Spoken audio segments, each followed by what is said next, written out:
ഈശോ മിശിഹായിക്ക് സ്തുതിയായിരിക്കട്ടെ. പ്രിയപ്പെട്ടവരെ, ഇന്ന് നമ്മൾ ചിന്തിക്കുന്നത് ഈശോയുടെ രക്തത്തെ പറ്റിയാണ്. 1 യോഹന്നാൻ അതിന്റെ 1-ാം അധ്യായം 7-ാം തിരുവചനം പറയാണ്, അവിടുത്തെ പുത്രനായ യേശുവിന്റെ രക്തം സകല പാപങ്ങളിൽ നിന്നും നമ്മെ ശുദ്ധീകരിക്കുന്നു. യേശുവിന്റെ രക്തം സകല പാപങ്ങളിൽ നിന്നും നമ്മെ ശുദ്ധീകരിക്കുന്നു. നമുക്കറിയാം, ലോകം മുഴുവനെയും നേടുവാൻ ഈശോ വിലയായി നൽകിയത് യേശുവിന്റെ രക്തമാണ്, യേശുവിന്റെ ജീവനാണ്. നമുക്കറിയാം, രക്തത്തിലാണ് ജീവൻ ഇരിക്കുന്നത്. അതുകൊണ്ട് ഈശോ പറഞ്ഞു, ലേവ്യരുടെ പുസ്തകത്തിൽ പറഞ്ഞു, ഒരു മൃഗത്തിന്റെയും രക്തം ഭക്ഷിക്കരുത്. കാരണം രക്തം ഭക്ഷിക്കുന്നവനെ അതിൽ നിന്ന് വിച്ഛേദിച്ച് കളയണം. കാരണം രക്തത്തിലാണ് എന്തിരിക്കുന്നത്?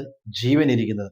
അതുകൊണ്ട് പ്രിയപ്പെട്ടവരെ, നമ്മുടെ ഇടവക പള്ളിയിൽ അർപ്പിക്കപ്പെടുന്ന പരിശുദ്ധ കുർബാനയിലൂടെ നമ്മുടെ കുടുംബത്തിലേക്ക്, നമ്മളിൽ ഓരോരുത്തരിലേക്ക് ഒഴുകി വരുന്ന ഈ ഈശോയുടെ രക്തത്തിന് നമ്മുടെ കുടുംബത്തിലുള്ള സകല പാപത്തിൽ നിന്നും, ബന്ധനങ്ങളിൽ നിന്നും, തിന്മയുടെ കെട്ടുകളിൽ നിന്നും വിടുവിക്കുവാൻ ശക്തിയുണ്ട്.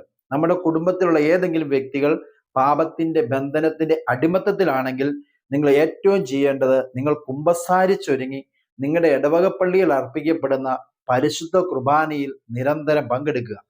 ആ ബലിയിൽ പ്രാർത്ഥിച്ചു കഴിഞ്ഞാൽ പൊട്ടാത്ത ഒരു കെട്ടുകളുമില്ല. ആ ബലിയിലൂടെ ഒഴുകിയിറങ്ങിയ തിരുരക്തത്തിന് വിടുവിക്കാത്ത ഒരു ബന്ധനവുമില്ല. എന്നാൽ നമുക്കൊക്കെ ഇന്ന് പരിശുദ്ധ കുർബാനയിലൂടെ ഈ കിട്ടുന്ന ഈശോയുടെ രക്തം, ആ പരിശുദ്ധ കുർബാനയിലൂടെ ഈശോയുടെ ആ ശക്തി നമുക്ക് ഇന്ന് തിരിച്ചറിയാൻ പറ്റില്ല.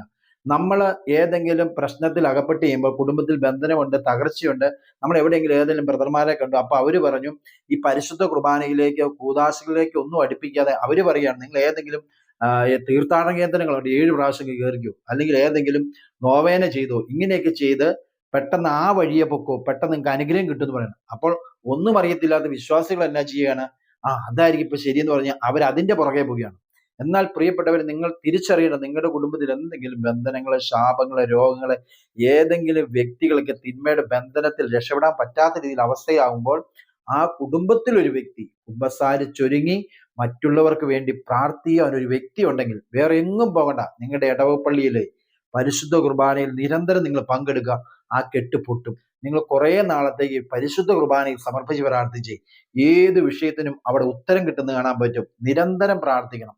അപ്പോൾ നമ്മൾ ഇങ്ങനത്തെ കാര്യങ്ങളിൽ ഓടാതെ, അതുകൊണ്ട് നിങ്ങൾ ശ്രദ്ധിക്കേണ്ടതാണ്, നിങ്ങൾ ഏതെങ്കിലും ഒരു ശുശ്രൂഷകൻ ഈ പരിശുദ്ധ കുർബാനയും കൂദാശകളിലേക്കും അടുപ്പിക്കാതെ, നിങ്ങൾക്ക് ബന്ധനമാണ്, അല്ലെങ്കിൽ നിങ്ങളുടെ കുടുംബത്തിലെ 1-ാം പ്രമാണത്തിൽ ലംഘനം, അല്ലെങ്കിൽ കൂടോത്രം, മന്ത്രവാദം, ഇതെല്ലാം പോകാൻ വേണ്ടി നിങ്ങൾ കുറെ പൈസ എനിക്ക് കൊണ്ടു തരിക, നിങ്ങൾ ഇന്ന മല കയറുക, നിങ്ങൾ ഈ കുറെ നാൾ നടന്നു പോവുക, ഇങ്ങനെ എന്തെങ്കിലും നിങ്ങൾ മറ്റു കാര്യങ്ങളിലേക്ക് തിരിക്കുന്നുണ്ടെങ്കിൽ അവരെ ശ്രദ്ധിക്കണം. പരിശുദ്ധ കുർബാനയിലേക്കും ദൈവവചനത്തിലേക്കും കൂദാശകളിലേക്കും നിങ്ങളെ ഒരു കാര്യത്തിന് ആ വ്യക്തി ശ്രദ്ധ തിരിക്കുന്നില്ലെങ്കിൽ ആ വ്യക്തിയെ നിങ്ങൾ ശ്രദ്ധിക്കണം. അത് ചിലപ്പോൾ വ്യാജ പ്രവാചകനായിരിക്കാം, അത് ചിലപ്പോൾ ഞാനായിരിക്കാം. അതുകൊണ്ട് നിങ്ങൾ ശ്രദ്ധിക്കുക. ഈശോയിൽ നിന്നും, ദൈവവചനത്തിൽ നിന്നും, കർത്താവിന്റെ ബലിയിൽ നിന്നും, കൂദാശകളിൽ നിന്നും, ഇതിൽ നിന്നെല്ലാം മാറ്റിയിട്ട് നിങ്ങൾ വേറെ വഴിക്ക് ഓടിക്കുന്നുണ്ടെങ്കിൽ, നിങ്ങളുടെ പ്രശ്നങ്ങൾ തീർക്കോ, നിങ്ങൾ ഇന്നത് ചെയ്തോ, ഒരു ബ്രദർ കണ്ണടച്ചിട്ട് പ്രാർത്ഥിച്ചിട്ട് പറയാം, ഇങ്ങനെ ചെയ്തോ. എന്തുകൊണ്ട് ഇങ്ങനെ പറയുന്നു വെച്ചാൽ, ഇന്ന് അനേകം അജ്ഞതയിൽ കിടക്കുന്ന പാവം വിശ്വാസികള് അനേകം വഴിതെറ്റിപ്പോകുന്നു. അനേകം വ്യക്തികളുടെ ഈ തെറ്റായ സന്ദേശം കാരണം സ്വന്തം നാവ് അനക്കി കഴിഞ്ഞാൽ അതെല്ലാം ദൈവത്തിന്റെ വെളിപാടാന്ന് പറയുന്നവര് അനേകം പേരെ വഴിതെറ്റിക്കുന്നു. അതുകൊണ്ട് പ്രിയപ്പെട്ടവരെ, നിങ്ങൾ ശ്രദ്ധിക്കുക. നിങ്ങൾക്ക് എന്തെല്ലാം പ്രതിസന്ധികളുണ്ടായും പ്രശ്നങ്ങളുണ്ടായും നന്നായിട്ട് കുമ്പസാരിച്ചൊരുങ്ങി നിങ്ങളുടെ ഇടവക പള്ളിയിലെ പരിശുദ്ധ കുർബാനയിൽ നിരന്തരം പങ്കെടുക്കുക. കർത്താവിനോട് നിരന്തരം പ്രാർത്ഥിക്കുക. ആ ബന്ധനം പൊട്ടുക തന്നെ ചെയ്യും. പരിശുദ്ധ കുർബാനയിൽ വിശ്വസിക്കുക, ദിവ്യകാരുണ്യ ഈശോയിൽ വിശ്വസിക്കുക, അതിന്റെ മുമ്പിൽ പോയി ഇരിക്കുക. ഈശോ ഇടപെടുക തന്നെ ചെയ്യും. ഈശോയുടെ പരിശുദ്ധ നാമം മഹത്വപ്പെടട്ടെ. ഇങ്ങനെയുള്ള ഏതെങ്കിലും വ്യക്തികളിൽ അവർക്കും നിങ്ങൾ ഈ വീഡിയോ ഷെയർ ചെയ്ത് കൊടുക്കുക. ഈശോയുടെ നാമം മഹത്വപ്പെടട്ടെ. ആമേൻ. God bless U.